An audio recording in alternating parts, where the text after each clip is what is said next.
দুর্নীতি মামলায় কারাগারে পাঠানো হয়েছে কক্সবাজারের সাবেক জেলা প্রশাসক মোহাম্মদ রুহুল আমিনকে।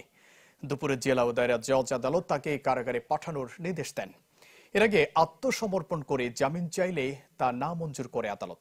মহেশখালীর মাতারবাড়ি বিদ্যুৎ কেন্দ্র নির্মাণে জমি অধিগ্রহণের প্রায় ২০ কোটি টাকা আত্মসাতের অভিযোগে ২০১৪ সালে রুহুল আমিন সহ ২৮ জনের বিরুদ্ধে মামলা করেন স্থানীয় কাইসারুল ইসলাম চৌধুরী। এ মামলায় গেল ২৩ জানুয়ারি রুহুল আমিন ছাড়াও সাবেক জেলা জজ সাদিকুল ইসলাম তালুকদার সহ ৫ জনের বিরুদ্ধে গ্রেফতারি পরোয়ানা জারি করেন আদালত। কক্সবাজারের সাবেক ডিসি রুহুল আমিন সাহেব আত্মসমর্পণ করেছিলেন। উনি পলাতক আসামি ছিলেন, হঠাৎ করে আত্মসমর্পণ করেছেন। বিজ্ঞ আদালতে জামিন শুনানি হয়েছে। উনার পক্ষে উনার লয়ারেরা অনেক যুক্তি তুলে ধরেছেন।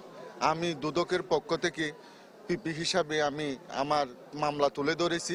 বিজ্ঞ আদালত সন্তুষ্ট হয়ে জামিন নামঞ্জুর করেছেন, উনাকে জেল হাজতে প্রেরণ করেছেন।